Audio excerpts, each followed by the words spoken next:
வைத்திருந்தாய் என்று கேட்டதற்கு காரணத்தோடுதான். ஒருவேளை அந்த அம்பு ஆற்றை துளைக்காமல் சென்று என் புதல்வனுக்கு ஏதும் விபரீதம் ஏற்பட்டு விட்டால் அடுத்த அம்பு உன் மார்பு குறிவைப்பதற்காகத்தான் நான் கொண்டு வந்தேன் என்று சொல்ல உடனே கைது செய்யப்பட்டு மரக்கலத்தில் ஏற்றப்பட்டு சென்ற மரக்கலம் புயல் காரணமாக தடுமாறிய போது வேறு வழியின்றி வில்லியம் டெல்லியுடைய விலங்கையை அழித்துவிட்டு அவன் அந்த மரக்கலத்தை அலைகடல் புயலுக்கு மத்தியிலே பத்திரமாக கொண்டு வந்து கரை சேர்த்து கானகத்துக்குள்ளே விரைந்து சென்று மீண்டும் படையிரட்டி நாட்டை விடுவித்தான் என்பது சொல்லப்படுகிற சரித்திரம். இதை போலத்தான் பல்வேறு வரலாறுகள். புகழ்மிக்க தூக்குமரம் என்று ஒரு கடிதம் எழுதினார்.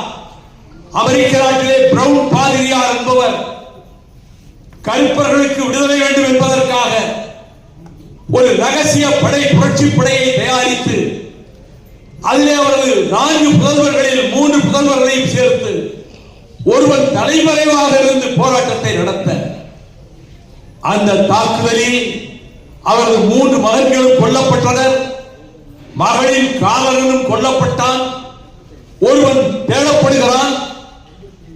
அவருக்கு தூக்கு தண்டனை விதிக்கப்படுகிறது. பிரவுன் பாதிரியாருக்கு அண்ணா எழுதுகிறார், புகழ்மிக்க தூக்குமரம்.